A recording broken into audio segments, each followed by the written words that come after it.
Bidang pendidikan adalah mata anggaran yang terbesar dalam anggaran nasional kita. Dalam APBN kita, mata anggaran yang terbesar adalah pendidikan. Oleh undang-undang, bagian pendidikan, mata anggaran pendidikan harus memenuhi minimal 20%. Kalau tidak salah, APBN kita sudah lebih dari 20%. Total semua yang akan kita kerahkan. Saudara-saudara, anggaran yang demikian besar, kita harus pastikan, harus yakinkan sampai benar-benar ke ujung sasaran kita, yaitu para guru, para siswa, dan sekolah-sekolah, sarana, gedung-gedung, buku-buku, semua yang dibutuhkan untuk kualitas pendidikan yang terbaik. Kita harus yakini sungguh-sungguh sampai. Saudara-saudara sekalian, bagian dari APBN kita sudah sangat besar. Banyak negara lain tidak menempatkan pendidikan paling atas. Negara-negara tertentu menempatkan pertahanan yang paling atas.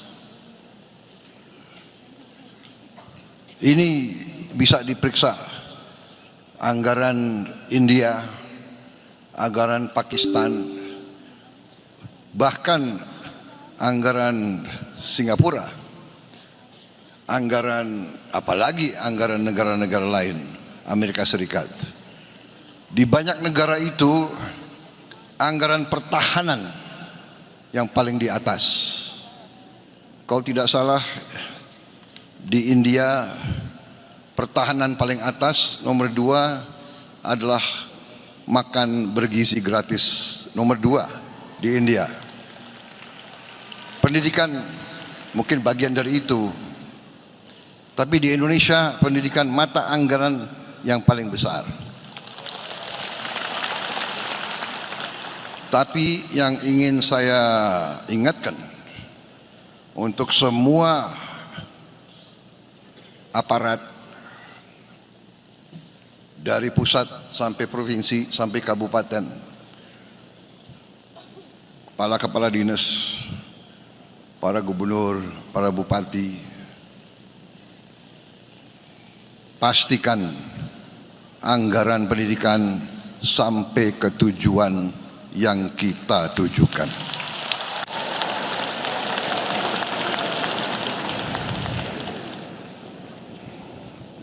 Jangan sampai anggaran pendidikan yang begitu penting bagi kebangkitan bangsa kita, jangan sampai anggaran pendidikan diselewengkan.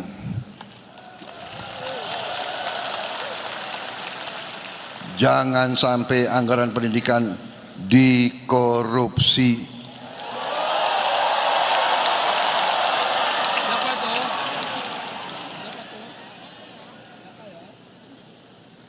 Maaf, ini harus saya sampaikan. Saudara-saudara, pendidikan, hanya melalui pendidikan kita bisa benar-benar menjadi negara merdeka.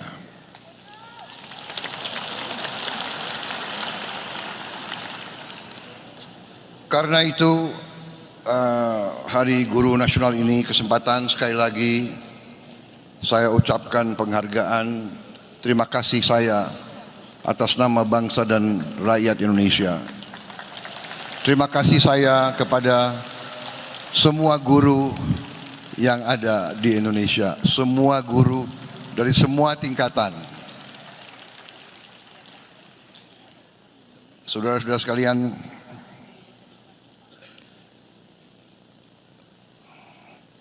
Saya sangat merasa demikian pentingnya pendidikan, sehingga uang-uang yang kita hemat, uang-uang yang berhasil akibat efisiensi kita realokasikan, kita utamakan ke pendidikan. Tahun ini kita baru mampu memperbaiki 16.000 sekolah. Baru mampu.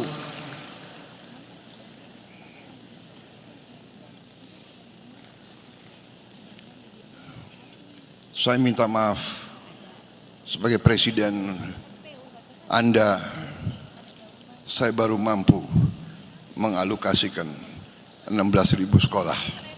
Tapi tahun depan saya bertekad untuk melipat gandakan itu.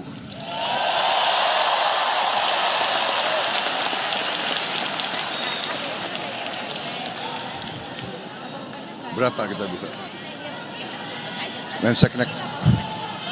Menseknek, kau yang aku tanya, jangan kau lihat kiri kanan, jangan kau lihat Menteri Keuangan, kau yang aku tanya.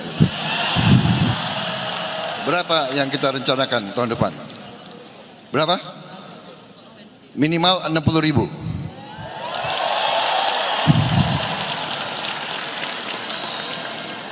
$60.000 pun saya tidak puas. Menteri Keuangan, bisa kita tambah?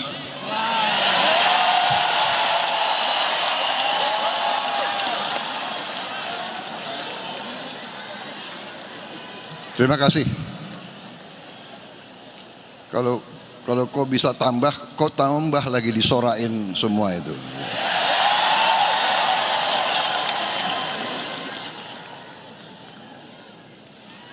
Saya kira cukup ya, cukup, intinya itu kan.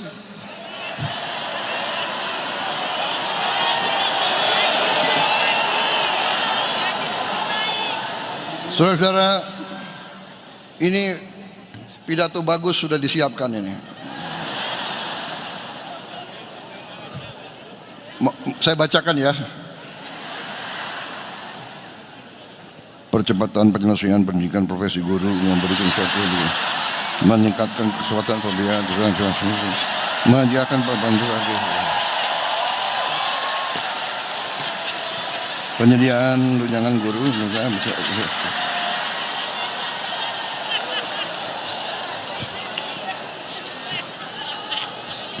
Bosan nggak kau dengar kayak gitu? Bosan. Jangankan kau, aku pun bosan.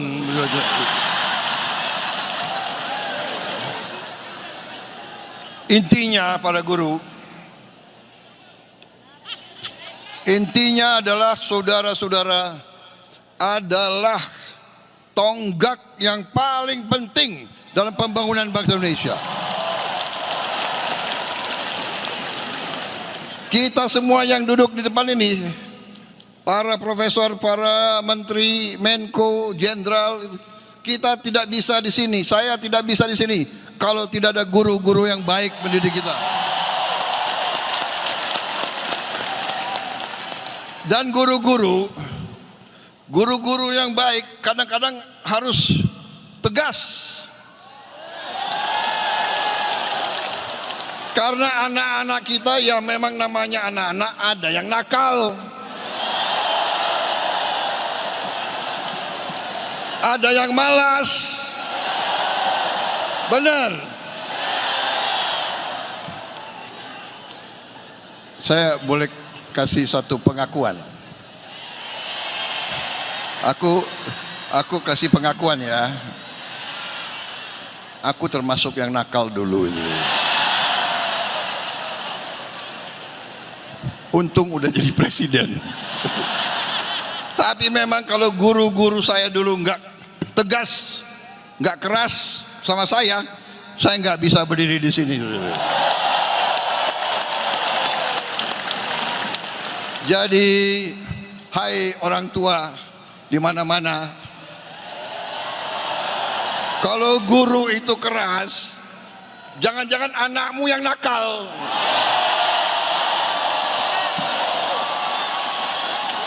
Benar.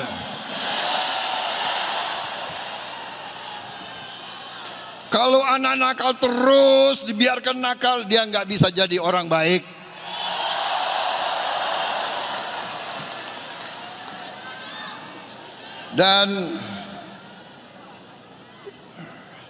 Dan ini ada fenomena.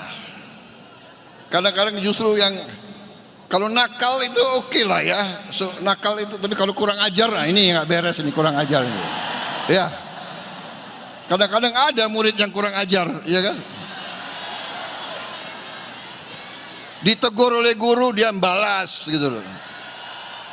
Merasa dirinya jagoan. Ada waktu saya Menteri Pertahanan, ada sekolah yang di bawah Kementerian Pertahanan. Ada dapat laporan murid-murid yang jawab nggak sopan ke gurunya.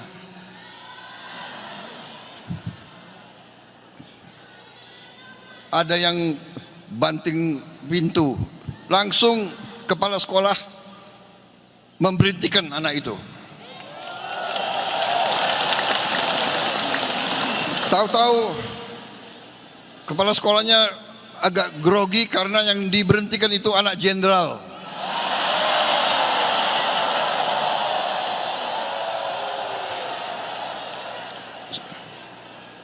Kepala sekolahnya telepon saya bilang, nggak usah ragu-ragu, mana jenderal itu, suruh menghadap saya. Aku tunggu-tunggu, nggak datang-datang juga itu jenderal. Kalau bapaknya orang besar, anaknya harus lebih sopan, lebih baik, jangan kurang ajar. Kalau bapaknya tokoh, bapaknya jenderal, bapak pemimpin, anaknya harus lebih sopan, lebih baik, lebih tertib. Menteri Pendidikan, ya nggak usah ragu-ragu. Guru-guru harus kita dukung. Guru-guru adalah masa depan Indonesia. Makanya semua anak Indonesia, saya selalu minta cintai orang tua, hormati guru, saudara-saudara sekalian. Jadi pendidikan akan kita benahi, akan kita perbaiki secara besar-besaran. Secara besar-besaran. Kita negara besar, persoalan kita besar. Kita mengejar negara-negara lain yang begitu cepat perkembangannya. Kita tidak boleh kalah. Kita ingin mengejar mereka. Untuk itu kita harus mengambil langkah-langkah yang berani. Saudara-saudara sekalian. Langkah-langkah yang saya ambil antara lain adalah memilih teknologi dengan digitalisasi. Presiden aja nggak bisa ucap, apalagi kali digitalisasi pembelajaran. Digitalisasi pembelajaran. Kita menggunakan teknologi untuk melompat. Saya mengirim layar interaktif ke semua sekolah di Republik Indonesia.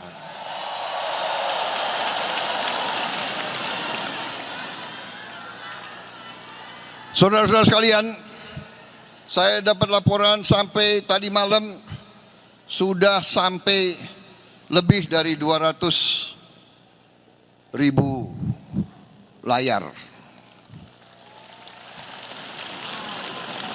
Mungkin sudah mendekati 215.000, mungkin, saya tidak tahu Menteri Pendidikan ya. Tapi insya Allah akhir Desember atau awal Januari akan sampai ke seluruh 288.000 sekolah di seluruh Indonesia.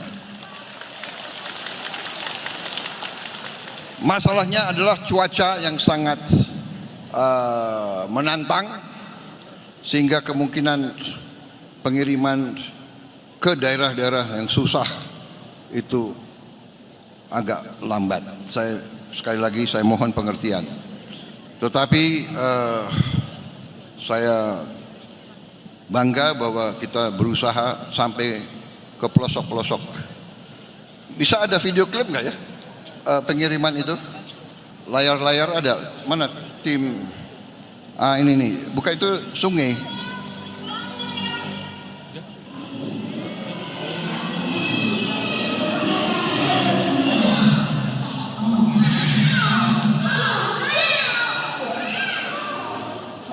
Pengiriman, ya, ini yang berhasil ya. Ini yang udah sampai. Ada yang pengiriman nggak?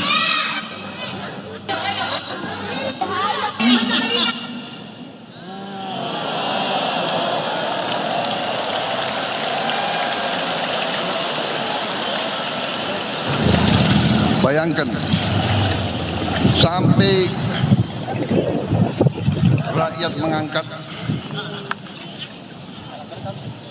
daerah-daerah paling terpencil kita kirim. Demikian pentingnya kita menganggap setiap sekolah, setiap ruang kelas, tidak boleh ada satu desa yang tertinggal.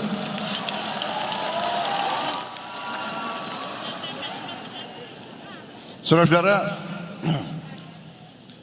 dan tahun depan rencana kita tambah tiap sekolah 3 layar.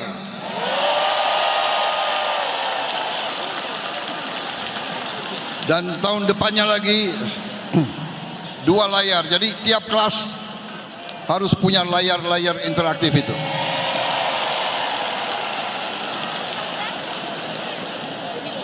Dan akan ada konten-konten yang sangat besar jumlahnya. Hampir semua pelajaran dari semua tingkatan akan bisa diakses oleh layar tersebut. Dan juga rencana kita akan kita lakukan dari studio terpusat. Kita akan siarkan pelajaran-pelajaran dari guru-guru yang terbaik di Indonesia. Kalau perlu kita datangkan dari luar negeri juga. Jadi semua sekolah di pelosok manapun bisa belajar bahasa Inggris dari guru asli dari Inggris, bahasa Mandarin, guru asli Mandarin, bahasa Prancis, bahasa Jerman, bahasa Korea, bahasa Jepang, bahasa Portugis. Kita ajarkan di semua sekolah kita, supaya nanti anak-anak kita begitu lulus, dia bisa bekerja dimanapun di bumi ini, saudara-saudara sekalian. Dia bisa bersaing dengan siapapun. Saudara-saudara, tadi sudah disebut, kita tambahkan program-program supaya guru-guru kita bisa naik kelas, bisa punya gelar S1. Tapi yang penting jangan hanya kejar gelar, tapi benar-benar ilmunya, pengetahuannya itu yang harus dikuasai.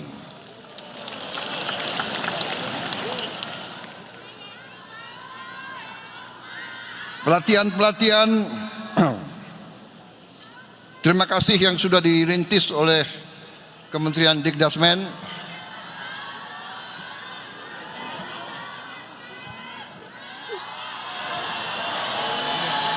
Apa? Enggak dengar saya.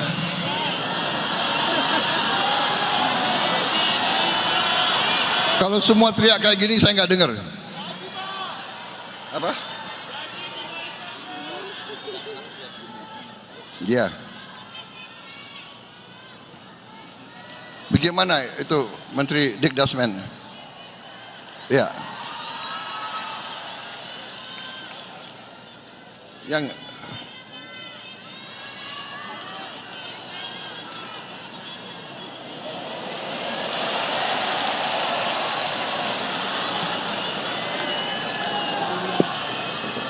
Terima kasih Bapak Presiden.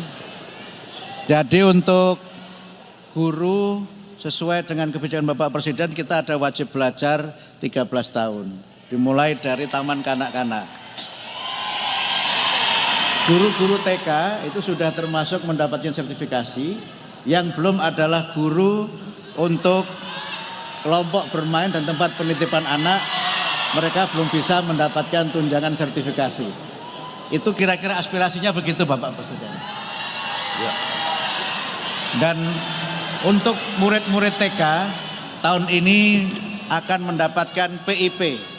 Tahun ini murid-murid TK akan mendapatkan PIP 450.000 per tahun untuk 888.000 murid TK seluruh Indonesia. Guru. Maksudnya? Kalau gurunya memang guru TK itu sudah bisa mendapatkan tunjangan sertifikasi. Okay. Yang belum adalah guru kelompok bermain dan guru penitipan anak. Baik, saya kira begini, tentunya kita ingin memperhatikan semua aspirasi dan semua kepentingan, tapi tentunya itu membutuhkan dana yang tidak sedikit. Anggaran pendidikan kita sudah yang terbesar alokasinya. Kita akan tambahkan bila perlu dan bila mampu. Ya. Masalahnya adalah saya mohon dukungan saudara-saudara. Kita harus memberantas korupsi dari Indonesia ini.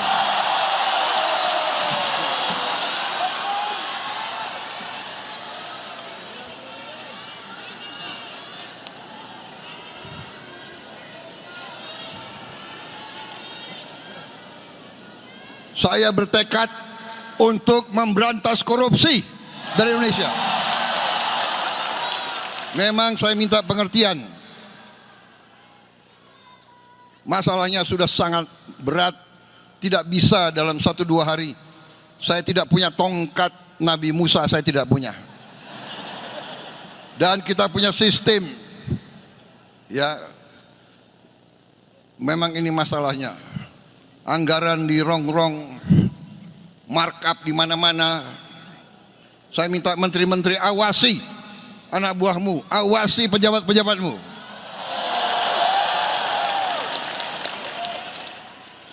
Dan saya kasih peringatan ya, para birokrat kalau masih ngotot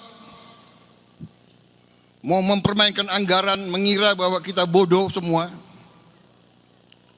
Markup barang harganya 10 juta dinaikkan 150 kali.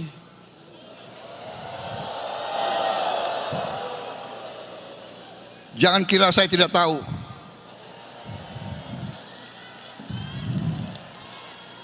Saya kasih peringatan para menteri, para kepala badan, pejabat, bersihkan aparatmu semuanya itu.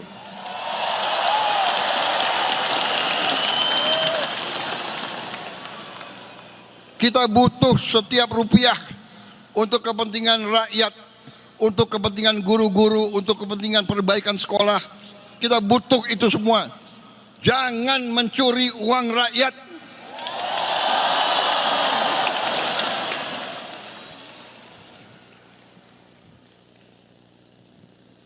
Terima kasih, Menteri Pendidikan.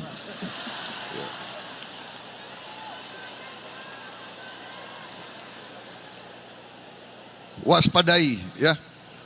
Ini banyak menteri di sini. Sekarang ada digital. Rakyat, anak-anak di desa manapun bisa langsung hubungan sama saya. Yang capek aku. Coba itu anak-anak yang ke sekolah harus nyebrang sungai tiap hari. Tayangkan itu. Nah ini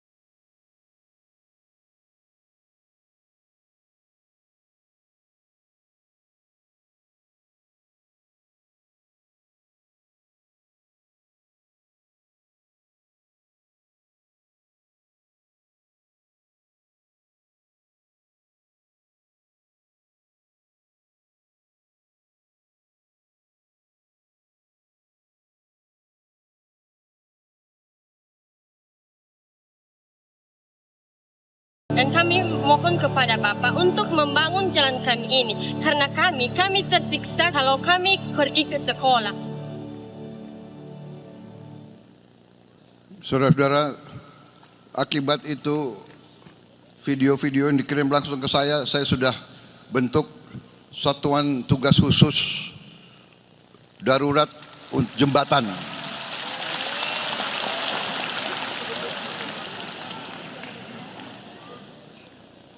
Kita butuh membangun 300.000 jembatan di seluruh pelosok-pelosok yang terpencil. 300.000 jembatan. Ada yang kecil, ada yang penyeberangan. Ini sedang kita rancang. Anak-anakku sabar, saya sedang bekerja. Mudah-mudahan tahun depan semua jembatan bisa berdiri.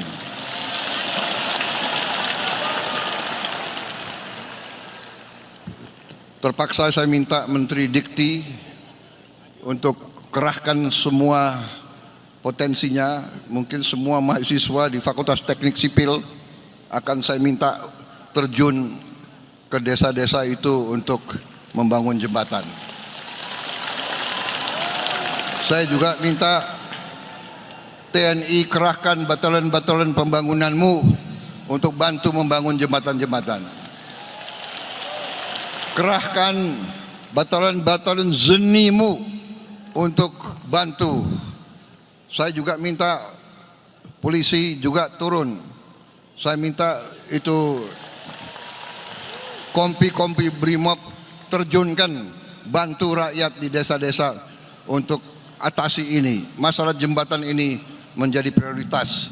Karena saya tidak rela anak-anak seperti itu tiap hari mempertaruhkan nyawanya untuk ke sekolah.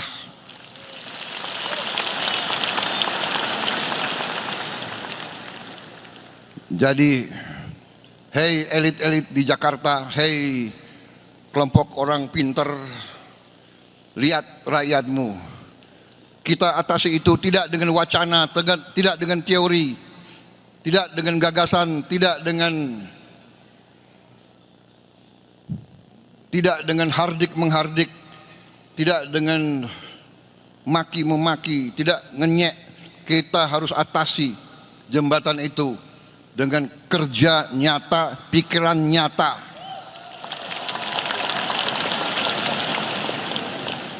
Dan tiap jembatan bagaimanapun butuh sumber daya, butuh uang. Ini sedang tambah lagi pusing Purbaya. Enggak apa-apa Purbaya, pusingmu mulia untuk rakyat. Aku lihat kau belum botak jadi masih kuat kau.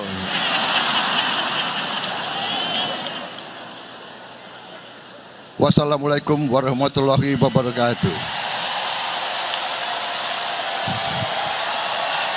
Salam sejahtera bagi kita sekalian. Selamat berjuang, terima kasih. Terima kasih pekerjaan kalian, terima kasih pengorbanan kalian. Bersama-sama kita bangun bangsa kita.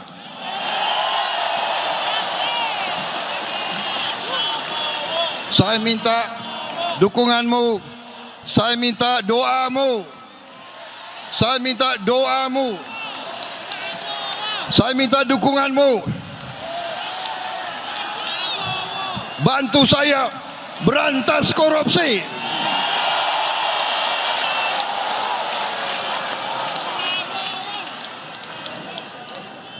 Terima kasih. Selesai.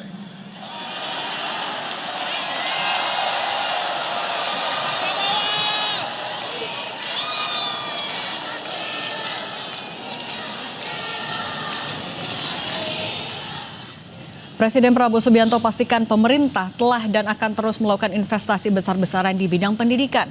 Tidak hanya dengan mengikuti ketentuan 20% APBN untuk pendidikan, tapi juga realokasi anggaran dari korupsi maupun juga dari hasil efisiensi untuk bidang pendidikan. Ia mengklaim sudah memperbaiki 16.000 sekolah dan di tahun depan ditargetkan akan setidak-tidaknya 60.000 sekolah. Selain itu, ia juga sudah memerintahkan kepada Menteri Keuangan untuk memutar anggaran agar alokasi anggaran untuk bidang pendidikan bisa terus dimaksimalkan.